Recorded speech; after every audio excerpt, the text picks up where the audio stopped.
Coming up on Capitol Crossfire, changes in the United States military create distrust with the Biden administration. Education censorship in Florida causes the College Board to change their courses, and an update on the situation in Ukraine. Joining us from the left, Sami Gold, and from the right, Gregory Menshikov and Eduardo Rivas. I'm your moderator, Carter Ohline. From the GW-TV studios here in Washington, D.C., this is Capitol Crossfire.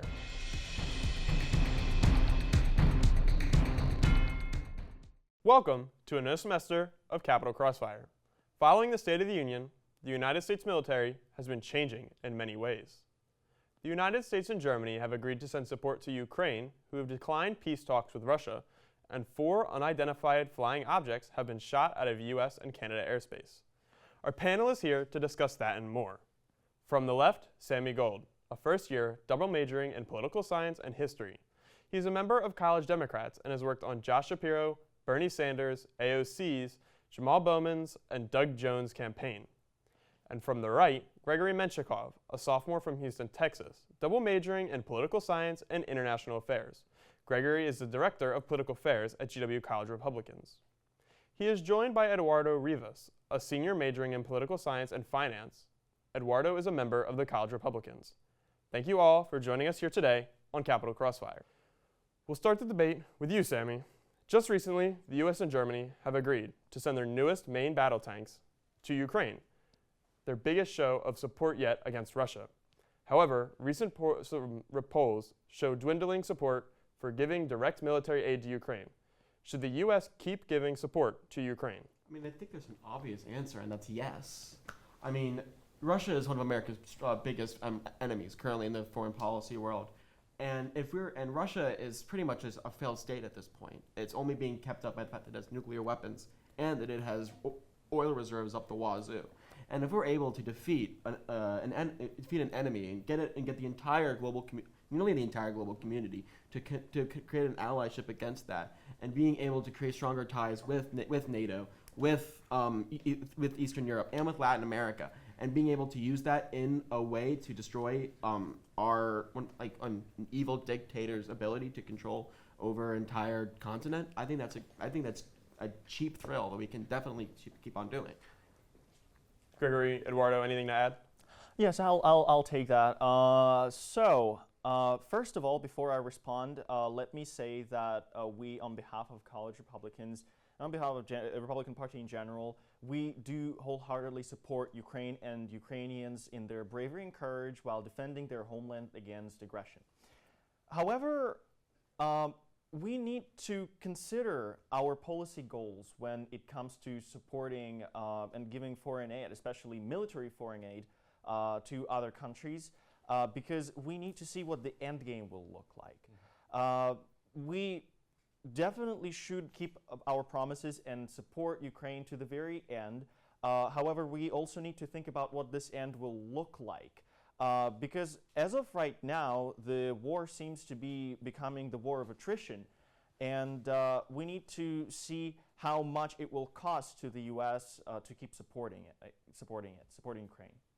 Yeah, definitely, I can agree with that. I mean, and also to add to that, we have a number of different issues happening here domestically, here in the United States. We have inflation going on that's going rampantly here in the United States, and also in terms of the budgetary issues that are going on. In fact, the Congressional Budget Office just mentioned that the United States might go into defaults, which that means we might not be able to pay our debts between July and September. And secondly, we have other national security issues that we need to take into account for, and to make sure that we take account for those national security issues here in our homeland as well. So I think what Gregory's also mentioning is that, yes, we do wholeheartedly support Ukraine, but we also need to take into account the end game that's going on, and also how much is this going to cost, because I know that Congress recently just signaled that they're willing to put in $9.9 billion towards Ukraine, yet there have been other issues happening here in the United States. So I think what we're basically asking here is that we should also take into account for the other issues happening in the United States, rather than just going fully enthusiastically towards the war in Ukraine. If I can add anything, I mean, I think we should, when we're talking about military aid, we should put that in perspective. The United States economy, I think, in 2021, its GDP was worth over $32 trillion. We have, and the total government budget is in the trillions of dollars. And billion obviously is a lot of money when you put that in a vacuum. But you compare that to the entire, like U.S. budget, it's nothing. And the fact that we're giving that, and Russia, which is again a strong military power, has the fourth largest army in the world. The fact that it is getting destroyed by a country that only existed for the past 20 years, and for a fraction of the American military budget, I don't understand why we should be considering cutting that or considering having an end game. The fact that we're even lasting this long is a shock to most in the foreign policy world. And if we stop now, there is no incentive for Russia to support, stopping its claims on the Donbass or on Crimea or on other places. It will be unilateral disarmament. And I don't understand why we should be enforcing a country that is getting its entire history is going through a genocide. We should force it to go through a unilateral disarmament when it can still be able to create more military pressure on a country that it was never expected to be this close to. Let's switch over to peace talks between Russia and Ukraine. Eduardo, this question's for you. Do you think it's right for Ukraine to say peace talks are out of the question, and what message does this send not just to Russia, but to the rest of the world? I think peace talks, in my opinion, would be a very valid avenue for Ukraine to go through.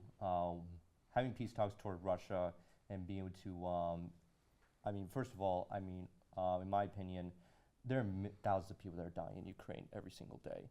And the last thing people want is to have more Ukrainians and Russians die in this. I think that having any sort of peace talks or any diplomatic negotiations between the two countries would be a very valid avenue for them to take. So that way there'll be less people that would die in this war, and that there can be much more, there'll be productive negotiations that would be conducted regarding this war. I want to be clear here. I am not endorsing war. War is evil. War is cruel. War is hell. I have family who are veterans of World War II, and I have family who are veterans of other wars and other American conflicts. So I'm not endorsing war as a positive good. But we have to realize, as Karl von Clausewitz once said, war is politics by other means. And Ukraine is currently going through a very struggle for its own survival. Vladimir Putin has said that he does not believe that Ukraine exists as its own state, as its own polity. And if we go to peace talks now, there is no incentive whatsoever for Putin to stop having that very maximalist claim put onto Ukraine. And peace talks have to be done between countries that have incentives and that have willingness to give up something for a greater pax, right? And there is nothing on Russia right now for doing that. Russia, it expected countries to freeze up its support with the winter and its lowering of Russian gas. That has clearly not happened. Peace talks obviously are being considered a long-term goal, hopefully within a year or two. But in the current position, when Ukraine is stopping Russian attacks on Kherson, on Bakhmut, and on other places, there is no reason whatsoever for Ukraine to go right now and just put its hands up in the air and say, yes, we're willing to give up places because you think that we are Slavs that should be murdered and genocided. Yes, we do not want more people to die in this war. And yes, it is probably too early to start the peace talks when there is still an opportunity to gain more weight and gain more influence to negotiate with Russia. Yes, the peace talks are essentially a good idea, but only in the long term, because right now there is really nothing to talk about. The Ukrainians are being very persistent in defending their homeland, and this is very laudable. However, we also need to remember that there are Ukrainian officials who are saying that they have an ambition of retaking all the territory that Russia has occupied since 2014, including the Crimean Peninsula, which is heavily fortified and is highly valued, probably the most out of all Ukrainian territories by the Russian officials, by Putin himself. It will probably directly affect his political well-being in Russia if Ukrainians try to retake the peninsula. And besides, the US military and intelligence officials are saying that Ukraine military is not currently capable of retaking the peninsula. Besides, Russia considers it as official part of its territory, and according to the Russian decree of using nuclear weapons, it creates a very high risk for escalating the conflict in the direction that we absolutely do not want to see. So let's move on. As tensions continue to rise in Ukraine, they also seem to be rising between the U.S. and China, with President Biden having just made the call to shoot down a presumed Chinese spy balloon over the Atlantic on February 4th. Since then, we've shot down 3 other objects in U.S. and Canadian airspace. Gregory, do you think the U.S. is justified shooting down these objects, and what does it mean for our relationship with China? Of course, it's justified to shoot down these objects. It's in our airspace. It's our airspace, and it's a Chinese balloon. So the question is, why didn't we do it earlier? We should have.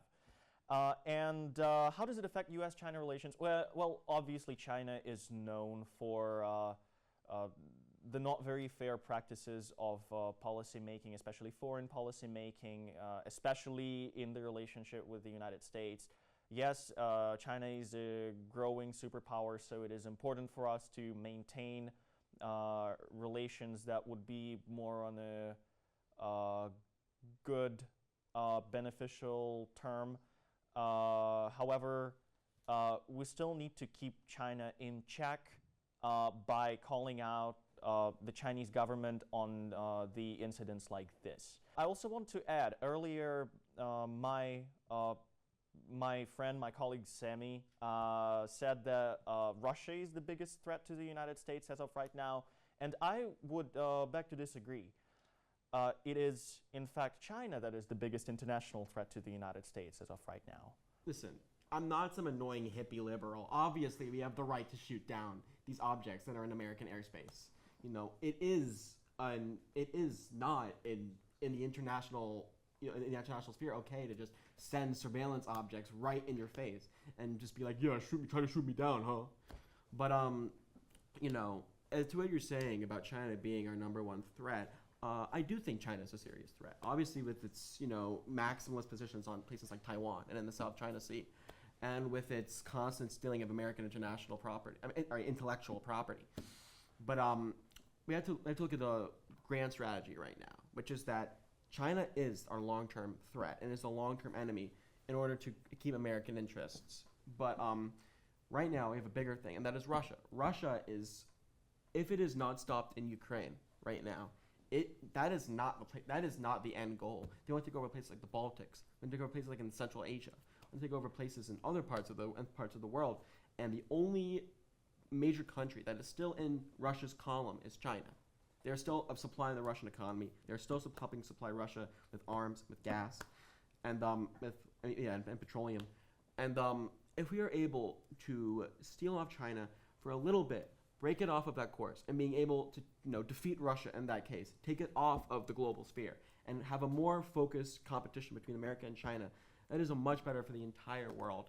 And Xi Jinping is a dictator. He's a dictator who's committing genocide in Xinjiang against Uyghur Muslims. But we have to look at the larger picture here and have to say, do we think that Xi Jinping is going to invade Taiwan sooner than Putin's already invading Ukraine? And I don't think that. So Biden has also received widespread criticism for his lack of transparency in these decisions. Eduardo, should he be more communicative with the American people, or does his silence make sense for the national community? I mean, I can completely understand for having some sort of facts that happen with these incidents being kept for national security reasons. But in terms of how he is doing right now, I think he should be more transparent what's going on. I mean, you have some of the most biggest events happening here in our country's history. I mean, this was an American fighter jet shooting down an aerial phenomenon above our U.S. airspace. Actually, the first time in American history. And the fact that he has not been able to be communicative of what the facts are and the implications regarding that is actually very concerning. So I think that he should be a bit more transparent towards the American people, because as the American people, we should have a right or at least an ability to know what are the implications that are going on and what the course that the Biden administration is going forward with. I had a question for Sami. Shoot. Yes, and please correct me if I'm wrong because I want to avoid any logical fallacies or misinterpreting what you said. But what you said earlier about China and Russia is that Russia is more of a problem in a short-term perspective, and defeating it in Ukraine and kind of closing our eyes on China for a little bit would be a better decision for the whole world. Can you please explain in what way, more in detail, if I got you right? Of course. In foreign policy, we talk about like short-term strategy and grand strategy. Grand strategy is what do we think in the long term is in the best interest of a country. Remember, we're talking about a country here. We're not talking about personal interests. Both of these countries are human rights violators, and the U.S. is also a human rights violator, let me add. But if we're talking about in the national security interests of this country, Russia currently has no relationship with the United States in terms of willing to listen to its leaders, and Putin and Biden do not have a very great relationship. Neither did Putin with Trump or Obama, and we're talking about it is a wild dog in that sense, and you have to shoot it down before you can talk about the owner, or we're talking about the person who maybe has a gun who's 40 feet away. Russia is not listening to any sort of international law, any sort of international sword on kind of terror, and if we are trying to create a more peaceful world, a more sustainable world, we have to make sure that Russia is taken off of that planet. We can get rid of the maximalist dreams of a fascist Vladimir Putin, and before we can talk about Xi Jinping, talk about China, and it is like the larger threat in the long term. But and also another thing we have to remind you, climate change. China and the United States are the two biggest emitters of carbon in the world. And if we want to have any success of not having the planet get destroyed in 50 or 100 years, we have to work with China in some capacity. China has a massive coal industry that has to get shut down. And if we start doing massive sanctions on China, start really getting tough with China, there's no incentive for them to cut down that coal industry. It's a comparative advantage they can use to overtake the United States. And so if we, in the greater sense of our planet, we have to find ways to work together, like what we did with the Soviet Union during World War II, when we knew it was the bigger threat. We have to find ways to work, within the current political, borderlines, and then we can go larger from that. If that makes sense. Okay, two things. Sorry, I'll take that. So, first of all, I think there is a fallacy in comparing the modern day situation to the World War II. After all, Putin is not mass genociding 6 million Jews or even 6 million Ukrainians. And also, Putin's a bad guy though, so I still want to reiterate that. The second thing is why would we wait to address the problem with one international adversary and not address this problem with another international adversary? You're saying, yes, it's important to negotiate with China about the climate change, about our carbon output, about various things across various fields of trade, science, technology, et cetera, et cetera, et cetera. But China makes these discussions very complicated by sending balloons into our airspace and then saying, oh, what have you done? It was a weather drone, or some BS like that. Why would we just wait? Because it seems like this is going to be unproductive. Even if we wait now and if we direct all of our available resources to addressing the problem with Russia and Ukraine, then probably won't help, honestly, because China will remain China, and there's still going to be a Communist Party at the top of it, and at the top of the Communist Party there's going to be Xi Jinping. So how is that facilitating the process in any possible way? If you're okay with me responding. The first point with the logical fallacy, I'm Jewish. Obviously, I wouldn't compare Putin to Hitler. It's a different time. There's different things. My analogy was not direct. It was just in terms of looking at allies in the long term and the short term. But to your point, and the second point about working with China when they're invading American airspace, this is the most conspicuous form of surveillance we see among global powers. All global powers spy and steal and lie to other powers. That's how the world works.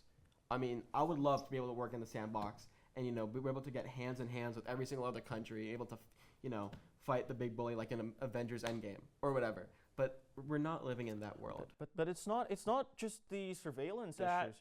will be the final word. Let's turn to GWTV reporters Charlie Mark and Alexandra Tauber for more information on the latest updates in Ukraine, as well as what to expect going forward in the crisis. The conflict in Ukraine has persisted into its second year, and more questions are arising as to its future. Scholars have pointed to peace deals, annexation, and potentially nuclear outcomes as it relates to the future of this conflict. One such scholar is Henry Hale, a professor of international affairs at the George Washington University. GWTV spoke to Professor Hale about the unique nature of this conflict, as well as what to expect going forward. It's very rare that states actually try to annex territory from another country, especially in the heart of Europe. And so it certainly escalates the crisis, and I think probably reinforces Ukrainians' determination to fight back, and probably also galvanizes international support, certainly in the West, for opposing the war, lest other countries get the idea of doing something similar in the future. We also spoke to Professor Hale about the response from the West, a response that has the potential to significantly alter the outcome of this war. I think the West, NATO, the United States, the European Union, they're trying to strike a difficult balance in trying, first of all, to support Ukraine as much as possible in the war against Russia, but not to actually make the war be about Russia versus NATO. And so the arms provisions are a way of trying to strengthen Ukraine, but without committing troops from the Western countries to actually oppose Russia. Hale briefly touched on the possibility of Russia going nuclear, as well as the implications of such a decision, not just in Russia, but also around the world. Many analysts think that should Russia actually go nuclear in the conflict, that would create a backlash within Russia itself against Putin, as well as galvanize even the opinion of neutral countries in this war. Countries within the European Union, like Germany, that had always tried to occupy a more pacifist stance, or at least to avoid being more directly involved in armed conflict, are now having to face real questions about, is this sustainable in the longer run while there's actually war in Europe? And they've decided that it's not, that they're going to have to transform into a more militarized country in the sense of being able to help defend the rest of Europe against Russian invasion. When looking at this conflict, it is especially important to note the perseverance of Ukraine and its people. Hale did not hesitate to commend Ukraine on its handling of the crisis thus far. Ukraine has done surprisingly well from the perspective of most observers. And I say surprising because most people didn't expect Ukrainians to be able to resist what seemed like a Russian military juggernaut. I think that resistance has had two main sources.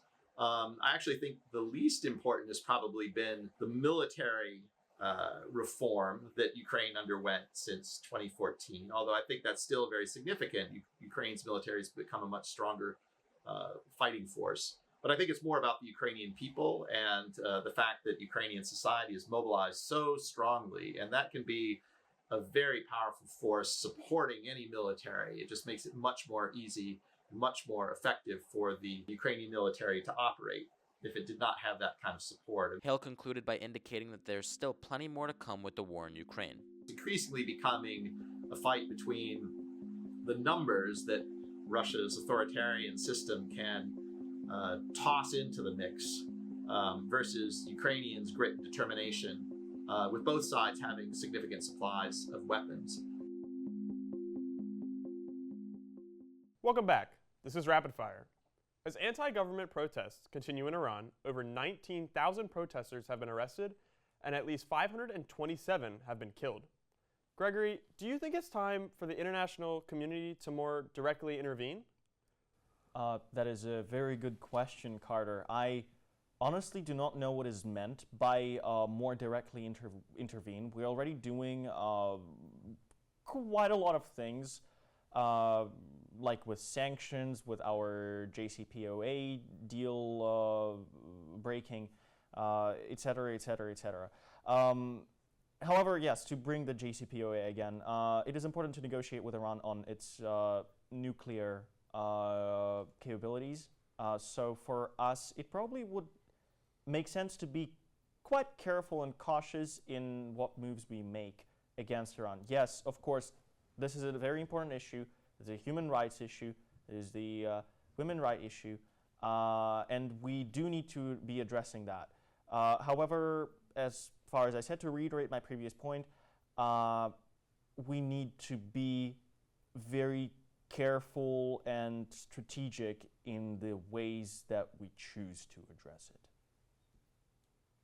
Anything to add? Yes, I mean, first of all, I want to say here, my heart goes out to all of the protesters in Iran who are fighting the oppressive regime that is the Iranian, Islamic Republic. The Supreme Leader Khamenei is an evil man, and it's brutal what they're doing to these protesters. So my heart goes out to all of them. But we do have to realize something here. The moment when we could create a reformist campaign in Iran has left. It's failed. The JCPOA was popular. It was a strong way of creating a more, not necessarily accommodationist, but a more liberal, and lowercase l, movement happening in Iran. It was 5 years after the Green Revolution. There was a serious moment with Hassan Rouhani and with Mohammad Javad Zarif. We could have really created a more, a softer Iran, I guess per se. And it ended. The JCPOA is gone, and it's probably never coming back. And the Iranian people elected Ebrahim Raisi, who is a wanted international criminal for killing thousands of protesters in the 80s.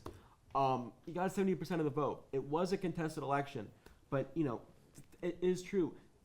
There is not a positive mood for the U.S. or others becoming involved in this. And the greatest thing that we can do to create a more, a stronger protest movement in Iran is to let the protesters, exist on their own. A lot of U.S. reform movements are seen as collaborating with the Pahlavi dynasty, the Shah who was deposed in 1979. And that will never fly in Iran. He was a brutal man, brutal dictator. And the fact that he is still being invited on these talk shows to talk about what we should do in Iran, it does nothing to help the protesters over Mahsa Amini's death. And again, as you said, Iran is a nuclear regime. In Iran also, in terms of game theory, it has no real international backers except for Russia. And has no reason to try to fully listen to what the United States says. Nuclear weapons are meant as a deterrent. And, we can't just go willy-nilly into anywhere that we, think there's bad stuff happening. So, we have to be more realist about the Iranian regime. But I don't want that to, undermine the amount of love and support I am giving to the protesters in Iran, which is absolute. Eduardo? I can attest to both of y'all were saying. First of all, what's happening in Iran is very, very devastating. I hear stories about the protesters. First of all, they're harrowing. They're brave. They're going against the morality police, against a very repressive regime. I believe the Ayatollah has mentioned that he's already imprisoned about tens of thousands of protesters, all because of they're protesting for some basic human rights.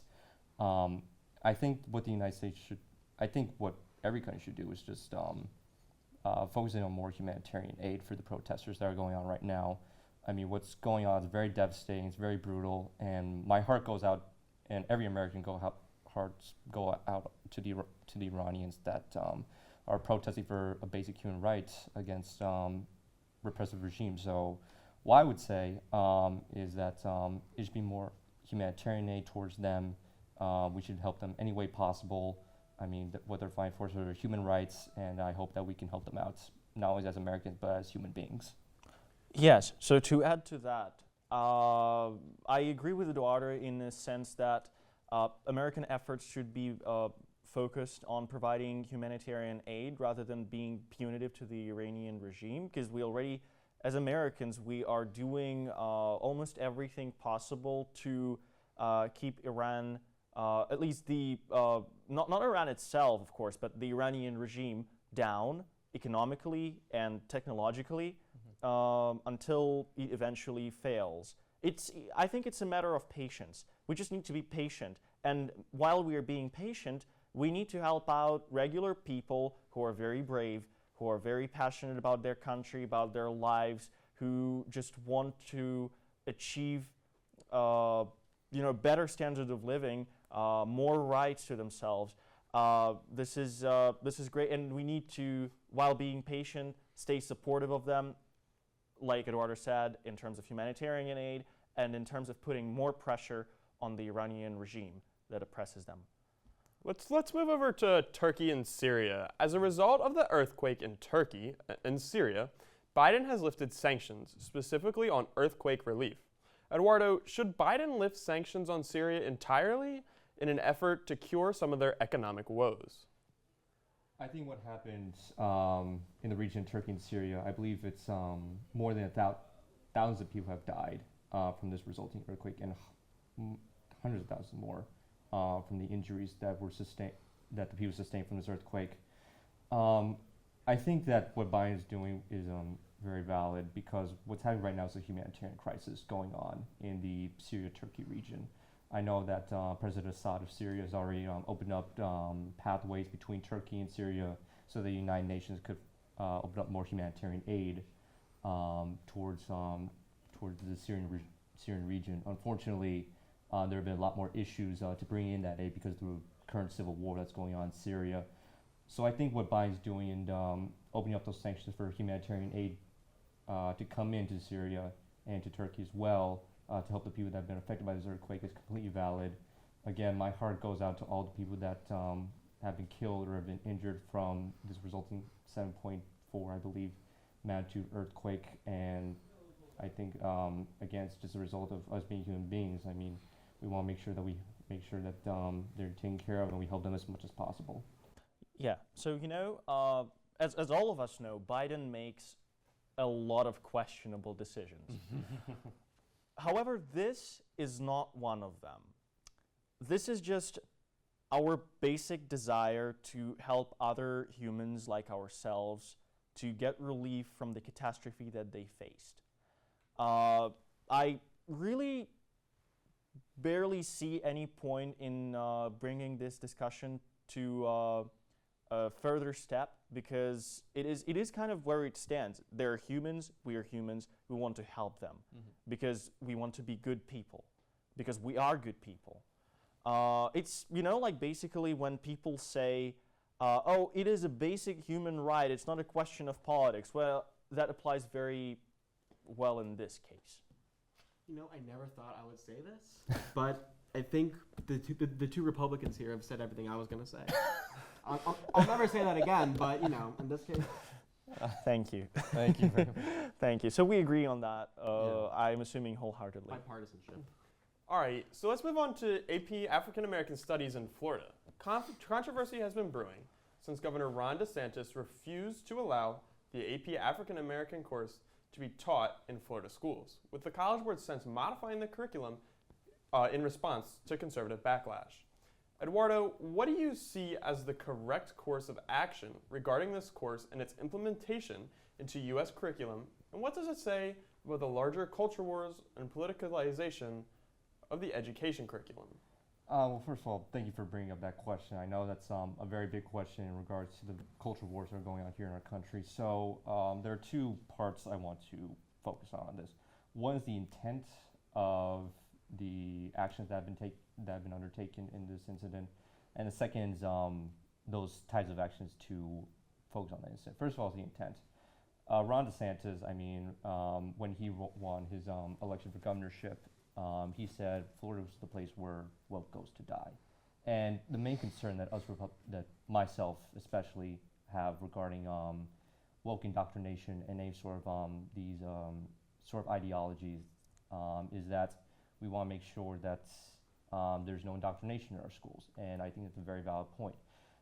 The actions that Ron DeSantis is going for, and well, first of all, I will mention that it was the College Board that decided to modify them in lieu of the criticism from the DeSantis administration and the Department of Education from the state of Florida.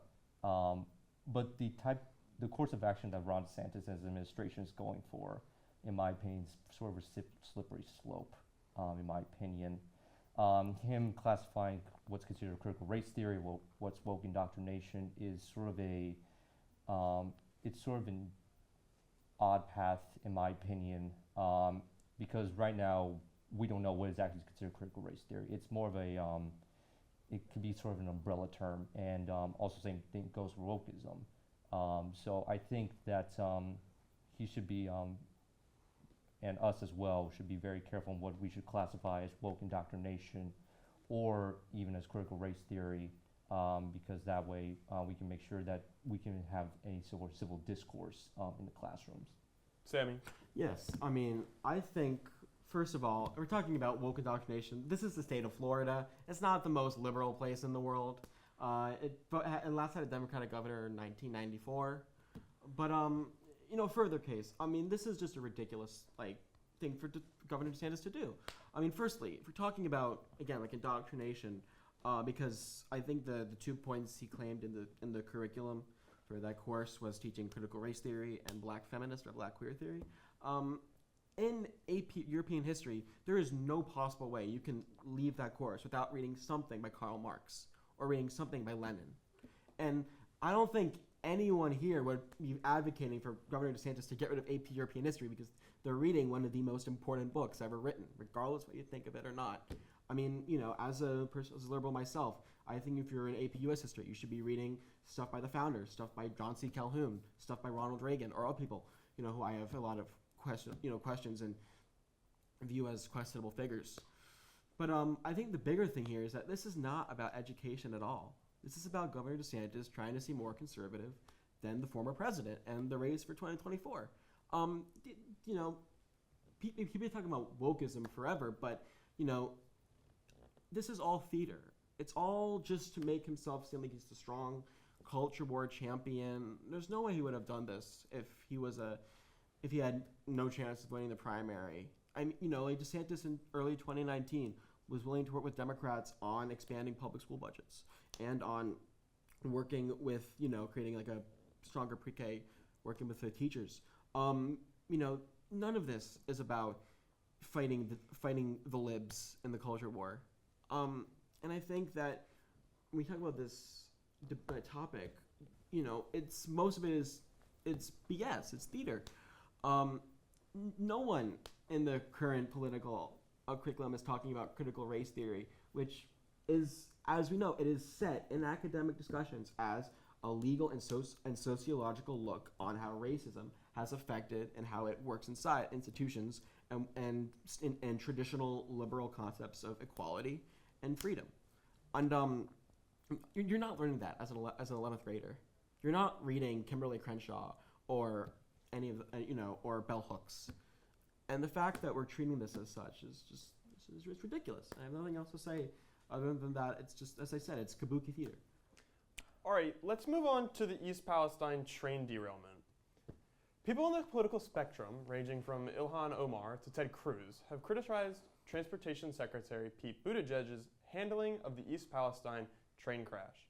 Gregory, has Secretary Buttigieg's handling of been adequate and transparent enough to ease residents and all American concerns? Obviously not. Buttigieg is definitely not doing enough for addressing the problem. I really don't know what to add to that. It's just my answer is no. If Eduardo wants to help me to explain the details, yes. I will appreciate that. But just I don't know what else to say. Really, no is the answer. So what happened in East Palestine actually also happened in Houston, and I believe I just got another notification that another derailment happened here in the United States. What happened in East Palestine was extremely devastating. You have not only just a derailment that's caused a massive fire on the region, but also a massive explosion of toxic chemicals that not only have left animals poisoned, but also fish poisoned there in the rivers, and that left hundreds of people basically just leave their homes just for their safety. I think Pete Buttigieg has been a horrible Secretary of Transportation. You can not only point at the East Palestine incident, but also with the airlines that happened back in the winter. You can also look at other incidents that he's been doing back in the past. He's been a very horrible Secretary of Transportation. He has not been fulfilling his duties as Secretary of Transportation. I think that if he were to want to get back into fulfilling his duties as Secretary of Transportation, he should specifically address this issue because that's his job as Secretary of Transportation. But so far, I think he's been doing a horrible job, not only in this incident, but also incidents in the past. Plainly incompetent. Yeah, Sammy, some say that this incident might not have happened if Biden wouldn't have folded on the recent rail union negotiations. Should this bring back the administration back to the bargaining table to create protections in the rail work industry? Well, firstly, I want to say I'm not a naked partisan on these issues. I always stand with labor. You know, I have family who would have not been the place where I am, you know, economically now without the power of organized labor, and I'm solidarity forever. And I do criticize Biden for collapsing on the rail workers, on the protections for rail workers in December, I think what it was. I mean, you know, no one would have wanted a massive, you know, crisis during Christmas of gifts not coming to American families, but you know, the fact that rail workers I think only get 2 sick days, and within the week, or sorry, you can only go on sick leave for like 2 days. It's ridiculous for such a hard job. But if talking about, you know, Mayor Pete and talking about like if the administration has screwed up and, you know, come back on the bargaining table, 1,000 train derailments happen every single year in the U.S., in the European Union, and other places. And no one was blaming Elaine Chao or Darren LaHood or Norman Mineta or other transportation secretaries, which again, it shows the power of the transportation secretary. Could the average person have named all those people? No. You know, like the cabinet is a political position, and obviously Mayor Pete was not picked because of his expertise in transportation policy. Mm-hmm. You know, it's a cabinet is advisors, it's people who the president, you know, wants their opinions, and they're not meant to be policy experts. That's what the bureaucracy is for. That's what the deep state is for. And you know, I think there should be a lesson for companies like Norfolk Southern, the train company that is responsible for the derailment, to work more on, you know, like protection for toxic chemicals, these carcinogens that were just being released in the air willy-nilly, and you know, more security in terms of, you know, rail brakes, etc. But this, you know, a derailment like this could have happened in any presidency, in any decade, in any year. And I think it's pretty obvious the reason why we're talking about it is because you know, we're in a partisan time where everything that happens is blamed on the president. And, you know, Biden can do better with rail union negotiations, but he's not to blame for the train crash in Ohio, as much as the Trump administration's you know, deregulation of rail lines isn't responsible for the train derailment. It's the company. Look, okay, so you're saying that Buttigieg and other cabinet members, as policy advisors, they do not need to be experts just because the president trusts them. Then why are they there? What are they doing in the cabinet? What are they doing in the White House? What are they doing in the administration? Mm-hmm. If they're not policy expert, what is their contribution to the national policy making? If you don't know anything about transportation, why are you the Secretary of Transportation? Do you know if Mayor Buttigieg Secretary Buttigieg, as of now, had any experience with transport? You said no. So he doesn't know anything about how to address problems related to transportation. And I keep repeating that, but why? What is he doing there? What is he doing in the White House? What is he doing next to President Biden as a Secretary of Transportation? What is he supposed to do? What is his duty as a Secretary of Transportation? What kind of obligations does he have at his new workplace? And with that, we will wrap up our first Capital Crossfire debate of the semester.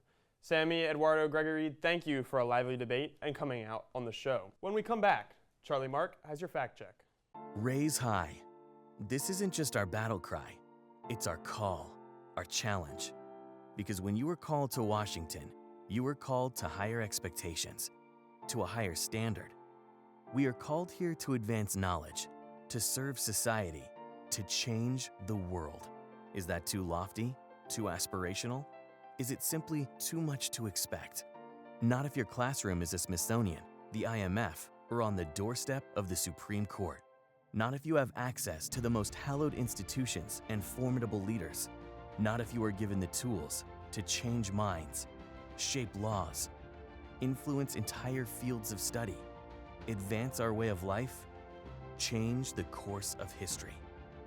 From the nation's capital to the four corners of the earth, to far below the surface and far beyond our atmosphere, here, unique opportunities, the ones that many people work much of their lives to get, are within your reach from the moment you arrive. This is where you find new pathways for preventing global epidemics, where your unexpected friend propels a new scientific movement forward. This is where you push forward as a team to break records and reach new heights. Where your classroom is 68 square miles of the most consequential land on Earth. This is where you will make it happen. This is the George Washington University, and what we make is history. So stand up, be bold, take risks, press on, push harder, raise high.